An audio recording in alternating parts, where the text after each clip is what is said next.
Herkese merhaba. Ayşem'le Ne İzlediğin yeni bölümüne hepiniz hoş geldiniz. Hoş geldiniz. Nasılsın Nevra Ayşem Savaşçı? Karpuz koldayım. Sen nasılsın? Ben de karpuz göbekliyim. Videolarda hani şey yapıyorlar ya, hamile kadınlar eşlerini anlasın diye karpuz bağlıyorlar göbeklerine, kalkmaya çalışıyor falan. Ben de sürekli var olan bir şey. Empatik yaklaşım. Ya hamile olan herkesi net bir şekilde anlayabiliyorum. Yürüyememelerini, kalkamamalarını, ama benim vücudum alıştı tabii artık. Şey oldu. Laçkalaştı o konuda. Mesaisten bu konuda yani. Aynen öyle. Siz nasılsınız Orçun Ucal? İşte iyi, fena değilim. Ya iyiyim, havalar ısındı, terlemeye başladık. Bir sinirim geldi benim. Havalar ısındı, terleyince bir sinir etti. Ama iyi değilim, iyi olsun. Peki. Bu Evet. hafta ne izledik? Ne izledik?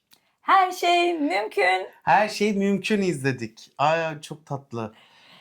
Mine Özgül'e ve Miray Karabulut'un senaryosu birlikte yazdığı iki ev arkadaşı kızın başından geçen hikayeler. Birbirini tamamlayan değil, epizod her bölümün kendi içerisinde bir hikayesi var. Evet. Biz şu ana kadar 3 bölüm izledik.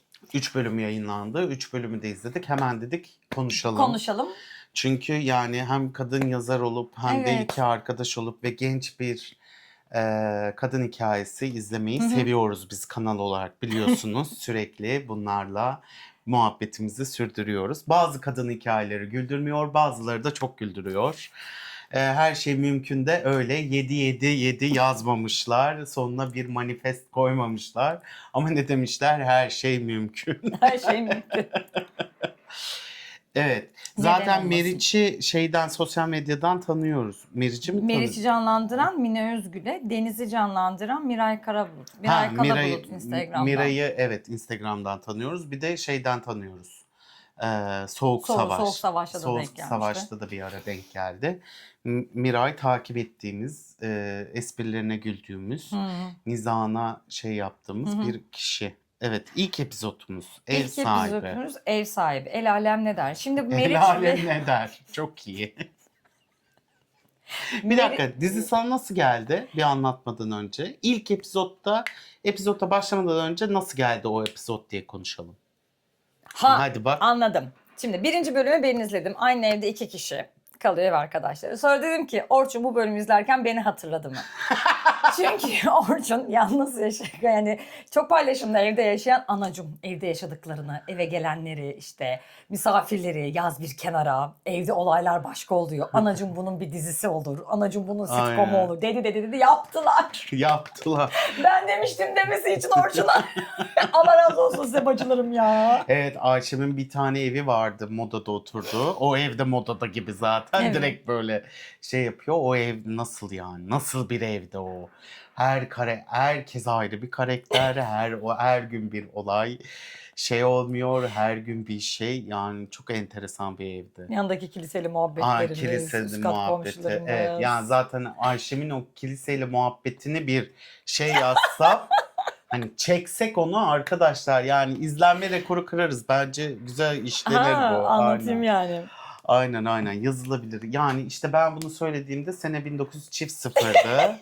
Arkadaşlar işte 2026'da biri ne yapmış, akıl etmiş, Mira ile Aferin Mine canım benim size. yazmışlar, ama güzel bir ev arkadaşı. Evet. İlk bölüm bana nasıl geldi? Güzel geldi. Eğlendim ve gerçekten çok akıllıca bir şekilde yani sosyal normları kullanarak Evet. El alem ne der bölümünden daha anlaşıldığı üzere öyle demezler. Bir manipülasyon, karşılıklı gözlerle konuşup ev sahibini manipüle etmek. Sonra işte bunun başarılı ya da başarısız olduğu bilmiyorum. Kendilerini kurtarmak için nasıl hayatta kaldıklarını, kadın çalışanların, kadın evlilerin evdeki nasıl hayatta kaldıklarını gördüm. Çok eğlendim, güldüm. Evet, bana da çok iyi geldi. İlk epizod zaten günümüzde de, zaten Miray'ın evet. genelde günümüzde var olan koşulları bu şekilde canlandırması çok iyi. Yani sosyal medyada da öyleydi. Hatta bir tane taksi bulamıyoruz da Arap şeyi oldu, taksiyi alması falan ya da dövizlerle ilgili yaptığı sosyal medyadaki ilgili şeylere çok dikkat çekiyordu. Bunda da tam kiracı ve ev sahibi ilişkisini tam hakkıyla, biraz tabii şey de yaparak, dejenere ederek de tam hakkıyla şey yapmış ve binada oturanlar, 2 tane kadın oturuyor diye her şeyin onun üstünde patlamasına yönelik, kapıcının da o şekilde hareket etmesine yönelik ve kapıcının sürekli bir toplantı talep etmesi. Yani bir gireyim konuşalım falan filan demesi. Evde mesela kim var falan. Kim Hani var? bu kadar yani 2 kadın yaşıyor diye hakimiyet Ev sahibinin de kurmaları. av altından sopa göstermesi. Aynen tabii. İşte neyse. Bu iki Meriç ve Deniz iki karakter. Üniversiteden arkadaşlar. Ve aynı evi paylaşıyorlar. Meriç biraz daha böyle saf, düşündüğünü hemen söyleyen, başta konuşulanları algılamakta farklı şekilde algılayan, mecazlı algılamayan bir karakter. Deniz biraz daha bir ne anlama geldiğini daha çözen biri gibi. Evet. Yani Meriç'e saf diyemeyeceğim ama düz mantık bir kız. Aynı Meriç düz mantık. Benim gibi düz mantık. Meriç'cim yani benim de kafam alnım yüzümün yarısı. Ayşem'e Çok empati kahkül kurdum kestir senden. demiyoruz ama neyse o Demiyoruz. sonraki epizodun konusu.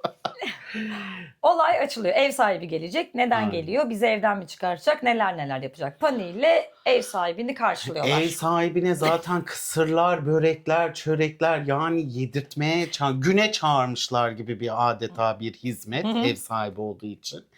Ev sahibinin o yemek yeme sahnesi beni kanser etti yani yani böyle şey oldum. Artık bitecek mi bu? Ne olur bitsin falan. Artık sesini kıstım bir ara. Yani böyle çok kıstım sesini. Hani sadece replik duyayım. Çünkü o adamın ağız şapırdatması, o dişinin arasındakini çemkirmesi falan böyle Allah'ım falan filan diye bir iğreti ediyor yani. Hepimizi bir iğreti etti. Hatta ağız şapırdatmaya karşı hassasiyeti olanlar ekstra Evet. benim hassasiyetim yoktur olmamasına rağmen nefret ettim. Olanlar yani hani nasıl Mood'da falan izleyin yani o bölümü.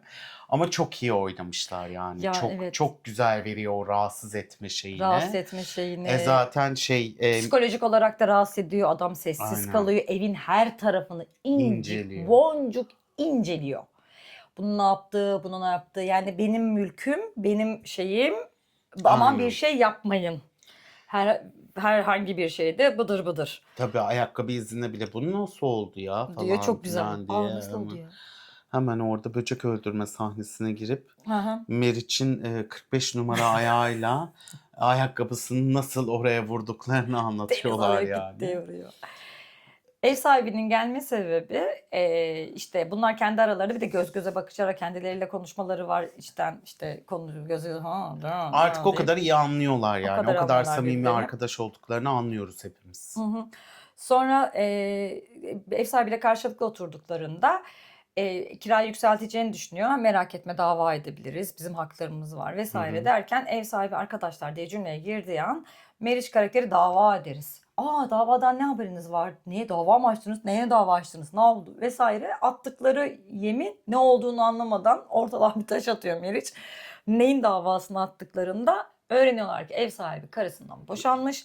Şu anda ev sahibi Tolga. Tolga ve eşinin oturduğu ev ve eşine bırakmış boşanmada. Arabayı da eşine bırakmış. Ben diyor ceketimi alıp çıktım. Öyle de delikanlı. Öyle delikanlıyım mevzu oluyor. Bunlar diyor nereye gelecek? Ama şey çok hoş, Pardon. çok güzel. Tefe tüfe. Tefe tüfe ne? Kimse bilmiyor tefe tüfe ne.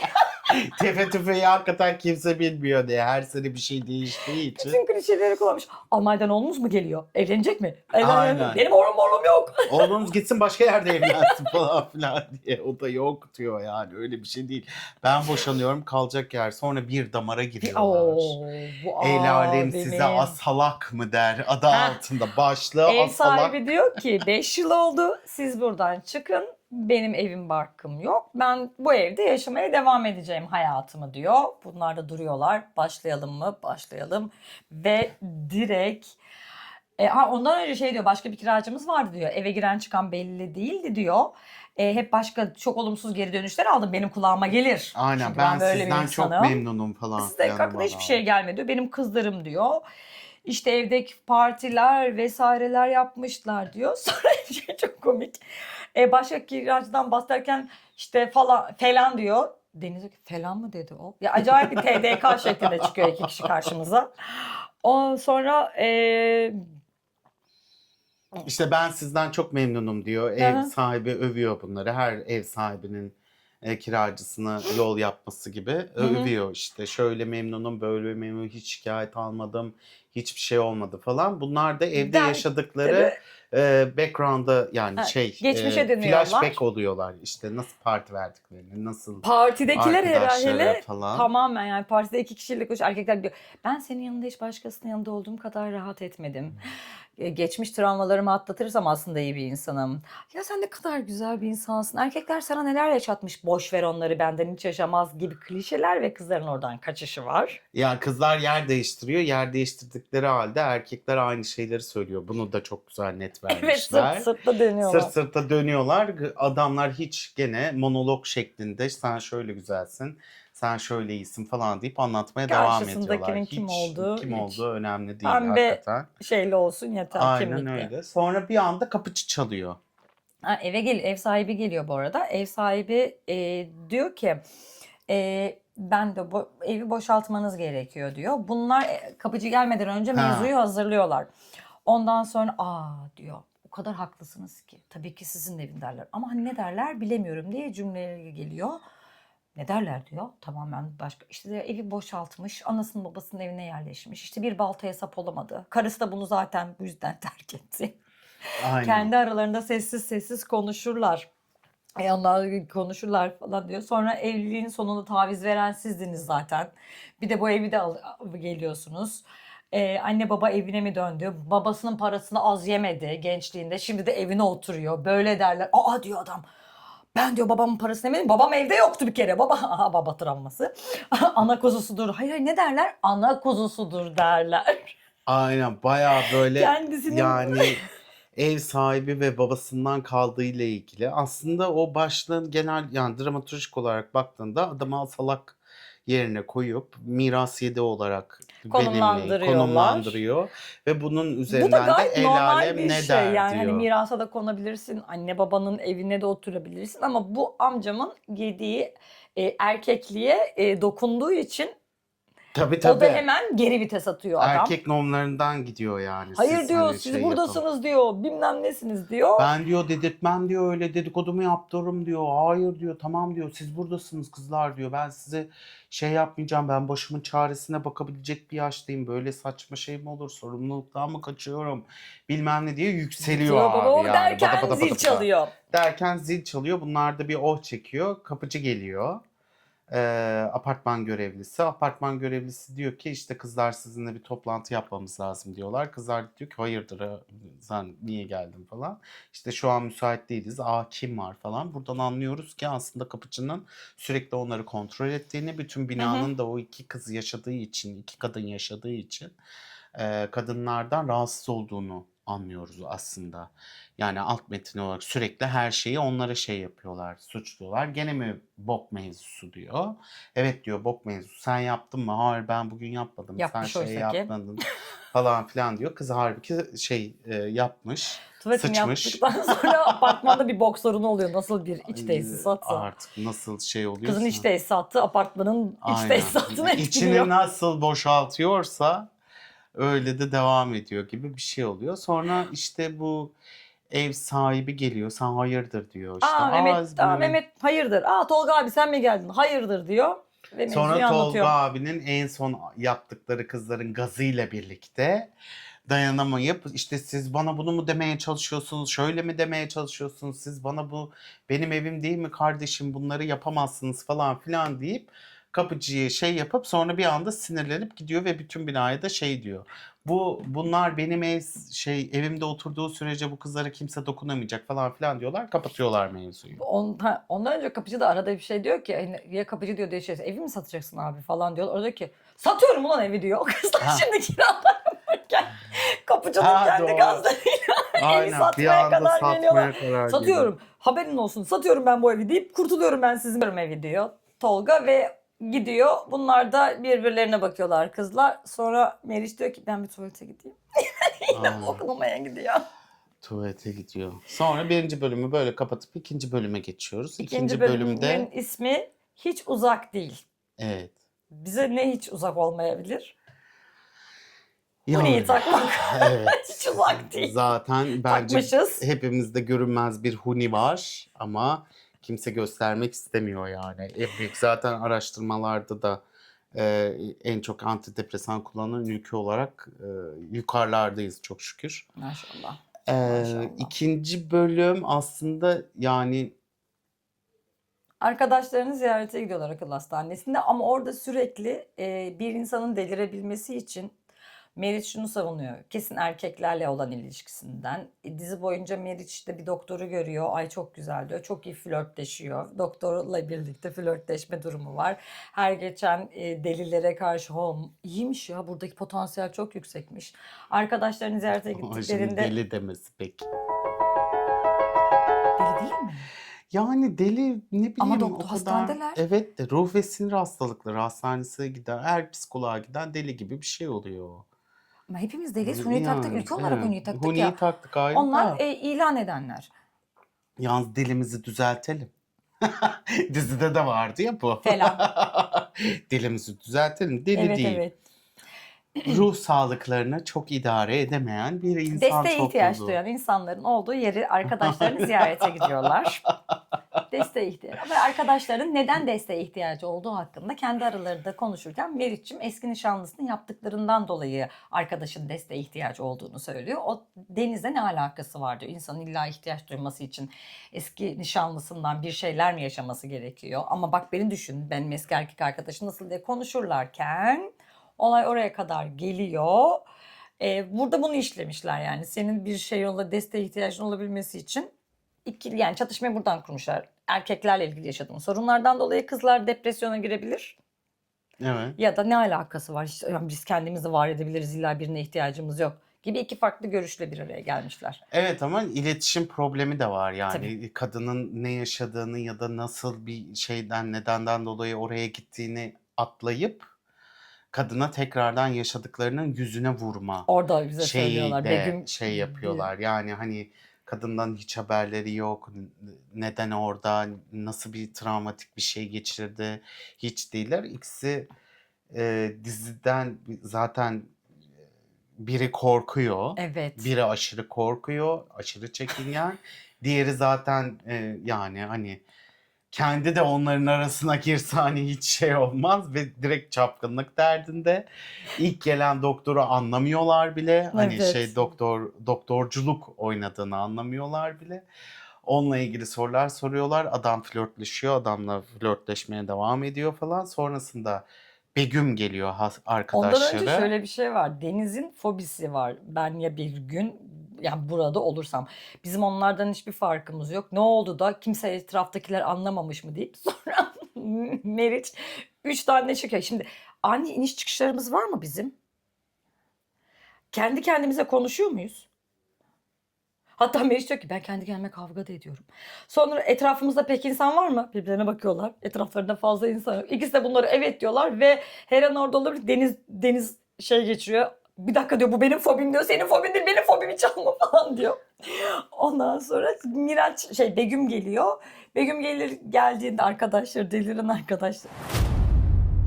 Deliren diyor sürekli. Desteğe ihtiyaç olan arkadaşı geldiğinde diyor ki Deli diyor, inanılmaz. bu arada doktor rolü yapan, orada tedavi gören arkadaş da nasıl yaklaşmamız gerekiyor arkadaşımıza diye o doktordan, doktor rolündeki hastadan tiyo istiyorlar. O da normal gündelikmiş gibi, her gün karşılaşmışız gibi bir diyaloglara geliyorlar ve bunları abartıyorlar tabii ki. Ya bunlar Begüm geldiği zaman Begüm'ün yaşadığı bütün travmaları yüzüne vurup hatta dayanamayıp ne şerefsizdi falana Berke'den getiriyorlar. sonra oldu değil mi? Evet, Özgür'dü Biliyorum galiba. Berke. Yok arkadaşlar, ben Berke'yi atlattım, öyle bir şeyimiz yok. Özgür Nasıl de geçiyor? ismi galiba. Berke. Berke miydi? Ha, Berke. Doktor Mert Berke. Ha, onu yani ve kızlar aralarında dedikodu yapıp kadının nasıl travmatik şeyler yaşadığını anlatıp kadının yüzüne vuruyorlar. Evet ya. Ve kadın hayır ben onu çözdüm, ben içimde başka bir şeyi evrittim falan filan deyip ikna olmuyorlar. Pardon, nişanlısı Cem'miş. Cem. Berke- Ya ben de Özgür diyorum. Berke Miraç'ın eski sevgilisi. Sonra Cem'le ilgili bir sürü neler yaptıklarını, oturacakları evlerin bütün parasını ona ödettiklerini, işte kayınvalidesine işte düğün günü neler yaptığını falan Ya anlatıyorlar. çocuğun olduktan sonra Ha ayrılsaydın? ya çocuğun Uygun bir baba mıydı? Aynen, Şimdi bence çocuklar için öyle uygun miydi bir baba falan. bul.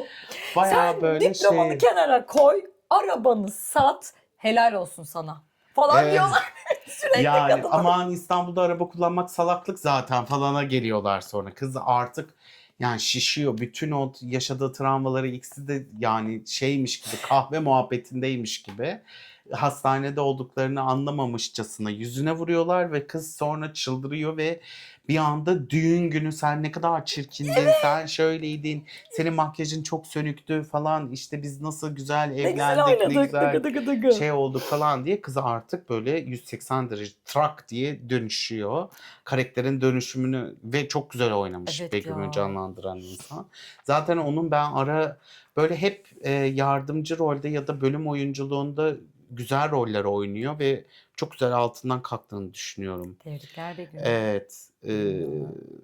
İşte bayağı güzel bir düğün travmasından sonra bu şekilde de kızların üstüne gidiyor. Kız iyice ay biz çok yorduk galiba, biraz dinlensen mi falan filan deyip yani kıza yaşattıklarını Farkında değil. farkında olmayan iki tane tip arkadaşlar. İnanılmazlar yani. Sonra bir açılıyor, Deniz'in tansiyonu 12'ye 8 normal oldu falan. Oradan biz artık gidelim biz yani. Aynen Ve giderken gidelim. Meriç diyor ki buranın hastaları da kütür kütür ya. Aynen. Buranın hastaları da çok iyi diyor yani. Maşallah diyor. Yürü Herkes kız de diyor çok iyi Deniz. falan. Deniz de diyor ki artık saçmalama hadi kendine gel deyip ikinci bölümü de bu şekilde bitiriyoruz. Hatırlatırım, hiç uzak değil oralarda olmamız. Aynen. Ve 3. bölüm bomba. Aynen. Yani 3. bölümden sonra 4-5'te acaba neler Evet işlediler diye ya. merak ediyorum. 3. bölüm tam bir aile şeyi, bayramlaşma diye açılıyor.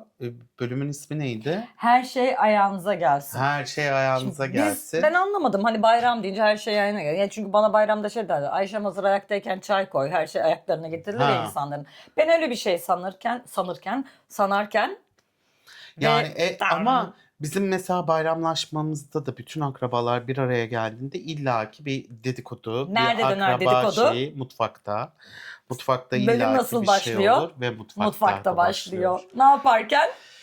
Kahve yaparken ve tabakları doldururken börek çörek bilmem ne falan filan bayram şeyi ve sürekli içeriden gelen kadınlar mutfakta büyük bir dedikoduyla ama orada tabii bir tane de ailenin size ne, sana ne, seni ilgilendirmez diyen bir ailenin Kim bireyi o? var. Denizimiz. Aynen Deniz gene Meriç şeyimizi de koyuyor. sonra ve Meriç şöyle çok taktik Meriç bulmuş. aşırı yalaka bu arada. Çok tatlı. Atıyorum neyse işte Tülay teyze geliyor. Pardon Selda. Ha, Tülay ablam. Tülay mesela bir şey söylüyor. Onun cümlesini tekrar ederek açıyor ona. Alan Aynen, açıyor. alan açıyor. Hepsiyle bu tepki. Bu Yusuf amca. Deniz'in amcasının evine gidiyorlar. Yusuf amcanın eşi yaşıyorlar. Hayattalar. Onların oğlu, kızı geliyor. Tülay yenge ve oğulları var. Bir de gelin var. Hı. Yusuf amcanın evet Kızı gelmiyor be. torunu mu Murat? Murat kuzen. Kuzen. Murat'ın kuzeni. Murat kimin çocuğu? Tülay Kadının, ablanın. evet. Tülay ablanın oğlu Murat. Bir de onun karısı Selda var. Tülay mutfaktan çıkıyor. Selda Tülay'ı çekiştiriyor. Tülay Selda mutfaktan çıkıyor. Tülay geliyor. Tülay onları çekiştiriyor. Evet, sürekli bir arkalarından cadıcık kızı. Biz burada bitti diyoruz dedikodu. Ama kahve gidiyor tabii ki salona. Salona gidince insanları yapıyor. Sen kimsin Meriç? Benim ev arkadaşım vesaire. Öyle mi? Vesaire konuşuluyor. Ve birden olay Murat'ıma geliyor. Murat'ım da Murat'ım. Murat'ım. Bir de şey de çok iyi. Mutfakta şimdi bütün kadınlar bir araya geldiklerinde yüzlerine ay anneciğim, ay canım kızım falan filan deyip sonra bana da anne diyor. Ben onun annesi miyim be? Kalbim. Sen benim annesi Murat benim oğlum. Sen nesin falan filan. Diğer kadın ay cadıyı görüyor musunuz? Neler yapıyor? Bir sopası eksik falan filan deyip böyle bir arkalarından mezar kazıyorlar yani Ama resmen. o kadar güzel abartmışlar Ama ki. güzel O kadar yani güzel bu arada da abartmışlar gerçek ki. yani bu. Neyse haklısınız. ya hepimizin ailesinde bir yansıması vardır illaki. Tabii ki. Salonda da işte bunlar bir araya gelip bu arada Hollanda'da okuyan bir kuzenleri daha var. Hollanda'da okuyan kuzeniyle ilgili yenge işte sevgilisiyle yaşıyor, öyle yaşıyor, böyle yaşıyor deyip adam işte kızımı arayayım çok özledim falan filan dediğinde sürekli bir şu hareketi yapıyor. Kütüphanede çalışıyormuş. Aynen. Hı, çalışıyordur. Çalışıyordur falan filan diye meşgule attı, meşguldür. Meşguldür. Sürekli bu hareketi yaparak aslında nasıl fitne feşur olduğunu da gösteriyor Deniz'le yengenin. Meriç'i Ama öyle yenge tam yapıyor. yenge Tam. yani. Bu arada aile okuduğunu ve bir kızla ev arkadaşı olduğunu, hem çalışıyor hem okuduğunu düşünüyor Hollanda'da. Bir erkekle, sevgilisiyle aynı evde ev arkadaşı olması aileye kırmızı çizgileri. O noktada çok tutucu bir aile. Evet. Erkek arkadaş. Bu da başka bir akrabalardan kulağına geliyor Engin'in. Bu arada işte sen işte Deniz'le bizim yeğenimiz Deniz'le Murat'la sürekli çocukluğundan itibaren çatışırlardı Deniz'le Murat. Böylelerdi işte Meriç'im diyor. Deniz diyor ki hayır biz çok iyi anlaşırdık diyor. Olur mu diyor. Annesi söze giriyor. Murat'ım diyor çok başarılıydı. Sen de hep kıskanırdın diyor. Benim Murat'ım diyor. Karısı Murat'ın karısı benim Murat'ım. Benim Murat'ım. Murat'ım da Murat'ım. Murat paylaşılamayan bir sevgiyle büyüdük falan. Meriç şey diyor ya hangi aileydin? hangi aileden bahsediyorlar acaba? Eskiden böyle miydi falan diyor. O bölüm çok iyi. Yağ sırasından bahsediyor o zaman diyor. Diğeri de şey diyor. Yağ sırası ne ya falan filan diyor. Kızım diyor uzaydan mı geldin sen? Hani Yusuf amca diyor ki bu görüntü arama çok iyi oldu. Evvelden mektup yazıyorduk. Mektup yazıyorduk 2 haftaya gitsin. Hani amca mektuptan ev telefonuna, ev telefonundan cep telefonuyla sadece konuşmaya ve sonra bütün mevzuyu atlayıp mektupla arasında kalmış.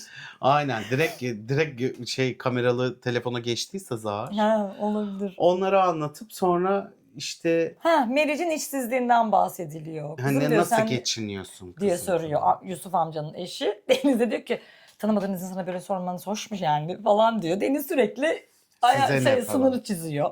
Aynen. Sonra olur diyor. Birkaç takipçi çıkar. Şimdi Yusuf amca şöyle bir bakıyor Meriç'e.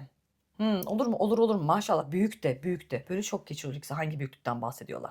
Yenge diyor ki başta benim de azdı ama sonradan çok milyonlarım oldu diyor. Bence senin de milyonların olabilir. Annesi diyor ki evet benim de oldu diyor. Yusuf amca diyor ki ay evet bende de var bir sürü. Neden söz ediyorsunuz siz diyor. Oradaki herkes. Aç göster falan Aç diyor. göster bir görelim diyor. Gözüm ve bunlar neyden bahsediyorsunuz derken Murad'ım geliyor. Aynen Murat'ım geliyor bu arada. Ve Murat'ım geliyor. Murat diyor ki olabilir neden olmasın falan ben filan. de gelir gelmez ona baktım. Uygun. Ben de dikkatimi çok çekti falan filan. Murat da bunların menajerliğini yapıyormuş. Mevzu adam diyor ki kadın şey yapıyor en büyüğümüz. Diyor ki biz ailecek ayak mankeniyiz diyor. Evet. Ayak hizmeti yapıyoruz diyor. Ne ayağı ne alaka falan filan. Ondan sonra diyor ki tabii diyor ben bu ayakla diyor kızımı Hollanda'da okutuyorum diyor. Ne diyorsunuz falan. Murat da bizim menajerliğimizi yapıyoruz. Çok iyi şey var. Niş işler yapman lazım. Ayakla neler yapılır aç kızım göster falan filan derken. Ressama, heykele En çalışıyorlar. son oluyor mevzu.